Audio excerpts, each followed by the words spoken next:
Hello everyone, প্রায় অনেক যুগ পরে আমার চ্যানেলে নতুন লং ভিডিও আপলোড হতে চলেছে। প্রায় 3 মাস পরে আমি কিন্তু ট্রাভেলিং ব্লগ নিয়ে চলে এসেছি। মানে আমরা ঘুরতে গেছিলাম দীঘায়। তো টাইটেল থাম্বনেল দেখে আই হোপ তোমরা বুঝেই গেছো। তো চলো আগে আমার ইন্ট্রোটা দিয়ে নেওয়া যাক। তো চলো, হে এভরিওয়ান, আমি Piu and welcome back to my channel Piu lifestyle. তো তোমরা সবাই কেমন আছো? আই হোপ তোমরা সবাই খুব ভালো আছো, আর আমিও খুব ভালো আছি। তো দেখো, এখানে তোমাদের দাদা ভাইয়ের বন্ধুরা আর আমরা মিলে সবাই যাচ্ছিলাম দীঘাতে। আর এই যে আমাদের সামনেই যারা বসছিল ওরা কিন্তু তোমার দাদা ভাইয়ের বন্ধু না, দাদা আর বৌদি। আর বিয়ের পর ফার্স্ট আমরা দূরে কোথাও ঘুরতে যাচ্ছি, তাও আবার 1 বছর পরে। তাই অনেকটা এক্সাইটমেন্ট কাজ করছিল আমার মধ্যে, তাই ভালো করে ভিডিও করা হয়নি গাইস। তো যেটুকুনি ভিডিও বানাতে পেরেছি সেইটুকুনি তোমাদের সঙ্গে শেয়ার করেছি। আই হোপ তোমাদের ভিডিওটা খুব ভালো লাগবে। আর আমি জানো তো এই শিক্ষা দিয়েছি যে ট্রেনে করে কোথাও ঘুরতে যাব না। আমাদের হাওড়া থেকে দীঘায় ট্রেন ছিল 2টোর সময়, আর সেই ট্রেন ছেড়েছে 5টার সময়। এটা কি মানা যায়? ব্যাক করার সময়ও আমাদের সঙ্গে সেম ঘটনা ঘটেছে। আমাদের যেখানে দীঘায় পৌঁছে যাওয়ার কথা 6টার সময়, সেখানে আমরা পৌঁছেছি রাত 10টার সময়। তোমরা তো কম বেশি সবাই জানো যে দীঘার হোটেল নিয়ে এখন কতটা তোড়জোড় চলছে। এখন কিন্তু হোটেল পাওয়াই যাচ্ছে না বলতে গেলে চলে। আমরা তো খুব কষ্ট করে একটা হোটেল পেয়েছিলাম, তাও আবার আমরা 8জন ছিলাম, আর সেখানে একটাই রুম ছিল ডবল বেডের। তো প্রবলেম হয়নি কোনো। যাই হোক, দেখলে তো এই ট্রেনটা থেকে আমরা এখন নামলাম, আর স্টেশন থেকেই কিন্তু জগন্নাথ ধাম জগন্নাথ মন্দিরটা দেখা যাচ্ছে। ট্রেন রাতে পৌঁছে আমরা খুব ক্লান্ত, কারণ সারাদিন জার্নি করে এসেছি। ওর জন্য দেখো সকাল সকাল আবার ভিডিওটা স্টার্ট করে দিয়েছি। আর এখন আমরা যাচ্ছি বিচে ঘুরতে, আর কি খাওয়া দাওয়া করতে যাচ্ছি। খাওয়া দাওয়া করতে গিয়ে ভেবেছিলাম হয়তো ভিজবো না, কিন্তু ভিজে গেছি। যাই হোক, এবারের দীঘার জার্নিটা না আমাদের একদম ভালো যায়নি, খুব খারাপভাবে গেছে। সেই যে সকাল 10টায় বাড়ি থেকে বার হয়েছি, আর রাত 11টার সময় দীঘায় পৌঁছেছি, যেখানে সন্ধ্যে 6টার সময় পৌঁছানোর কথা। আবার আফটার অল দীঘায় পৌঁছে ওল্ড দীঘা থেকে নিউ দীঘায় নিয়ে এসেছে আমাদের 8জনকে। আর টুকটুকি চার্জ চেয়ে বসেছিল 1000 টাকা, রাতারাতি আর কি ঝাড়ে কোপ দিয়ে দিয়েছিল আমাদের। আর হোটেল তো পাওয়াই যাচ্ছিল না। এইদিকে কিন্তু আমাদের খুব মজাই হয়েছিল, কারণ ফার্স্ট টাইম তোমাদের দাদাভাইয়ের সঙ্গে ঘুরতে এসেছিলাম বিয়ের পরে। ফার্স্ট টাইম ছিল এটা আমাদের। এই একটা ভিডিওতেই কিন্তু তোমরা আমার দীঘায় আসা থেকে বাড়ি ফেরা পর্যন্ত সব ক্লিপ দেখতে পাবে। তো প্লিজ একটু মন দিয়ে দেখো, আর যারা আমার চ্যানেলে নতুন আছো তারা একদম ফার্স্ট সাবস্ক্রাইব করবে। এই যে দেখো, এখানে কিন্তু আর একটু হলে আমি পড়েই যাচ্ছিলাম, কারণ চটি পরে নেমেছিলাম সমুদ্রের জলে, কারণ আমাদের নামার কোনো ইচ্ছা ছিল না, আমরা এখন খেতে এসেছিলাম। আর এই যে দেখো, সামনে এখন তোমাদের দাদা ভাইয়ের বৌদি আর দাদা যাচ্ছে, নায়ক আর নায়িকা। যাই হোক গাইস, এরপরে কিন্তু আর কোনো ক্লিপ নেওয়া হয়নি, কারণ এরপরে আমরা স্নান করে খাওয়া দাওয়া করে স্নান টান করতে গেছিলাম। তখন ওখানে আমরা ফোন নিয়ে যাইনি, ভেবেছিলাম ওখানে গিয়ে শুধু এনজয় করব, ভিডিও করে ফালতু টাইমটা মজাটা নষ্ট করব না।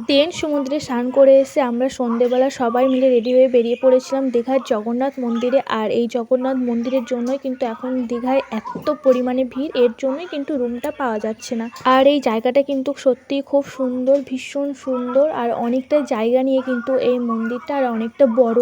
তোমরা যারা যারা ভাবছো যে এই দীঘায় জগন্নাথ মন্দিরটা দেখতে যাবে, তারা প্লিজ এখন যেও না, আর 1-2 মাস পরে যেও, কারণ এখন প্রচণ্ড পরিমাণে দীঘায় ভিড়। দেন আমরা বাড়ি এসে খাওয়া দাওয়া করে রাতে ঘুমিয়ে পড়েছিলাম। আর এটা হচ্ছে পরের দিন সকালের ক্লিপ। আর এখন সকালবেলা আমরা ঘুম থেকে উঠে এখন আমরা হোটেলের বাইরে খেতে যাচ্ছি।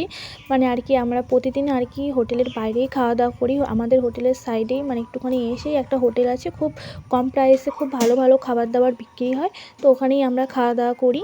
আর এই হোটেলটা কিন্তু খুব নিট অ্যান্ড ক্লিন, আমার তো খুব পছন্দ হয়েছে আর কি। পুরো ঘরোয়া রান্নাভাবে আর কি রান্নাবান্না করা হয় এখানে।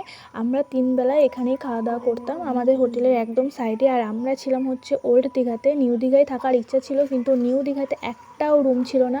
আমরা ফার্স্ট নিউ দীঘাতেই গেছিলাম, তারপরে নিউ দীঘা থেকে ওল্ড দীঘায় আমরা রুম টেন করেছিলাম। তখন ওল্ড দীঘা থেকে আমরা নিউ দীঘায় আর কি থেকেছিলাম। আর এই যে হচ্ছে এটা দুপুরের খাওয়া দাওয়া। আমরা ভেবেছিলাম যে আমরা ওখানে চিকেন কিনে নিয়ে এসে দিয়েছিলাম, ওরা রান্না করে দিয়েছিল, আর ওটাই এখন আমরা হোটেলে নিয়ে এসে সবাই মিলে একসঙ্গে বসে খাওয়া দাওয়া করছি।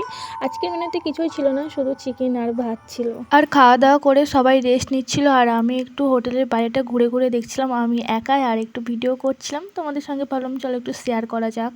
দীঘায় গিয়ে যেমন আমাদের সঙ্গে খুব খারাপ খারাপ এক্সপিরিয়েন্স হয়েছে, তেমন খুব ভালো ভালো এক্সপিরিয়েন্স হয়েছে। আর যাই হোক, সব মিলিয়ে মোটামুটি ভালোই কেটেছে দীঘার ট্যুর আমাদের।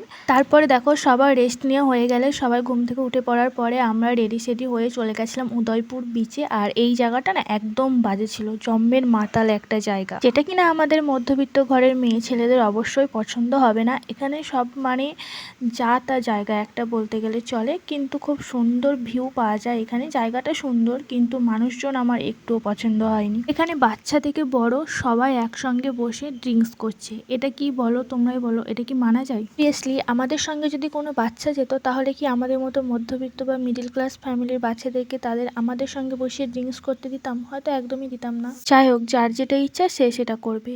এখন দেখো আমরা উদয়পুর থেকে ঘুরে এসে রেস্ট নিয়ে তারপরে আমরা আবার বেরিয়ে পড়েছিলাম কেনাকাটা করার জন্য, কারণ পরের দিনই আমরা বাড়ি চলে যাব। আর আমরা দীঘায় ছিলাম 4 দিন, মানে যাওয়া আসা নিয়ে 4 দিন, মিডিলে 2 দিন পুরো ছিলাম, 1 দিন বাড়ি এসেছি আর 1 দিন দীঘায় গেছি। আর এই যে শেষ দিনে এসে এখানে একটা বক্স কেনা হচ্ছে, কারণ বাড়ি থেকে একটা বক্স নিয়ে গেছিলাম, ওটা খারাপ হয়ে গেছে, তাই রাত্রে এনজয় করার জন্য আর একটা বক্স কিনে নিয়েছি এখানে। গান ছাড়া কিন্তু বিচে আসা বৃথা।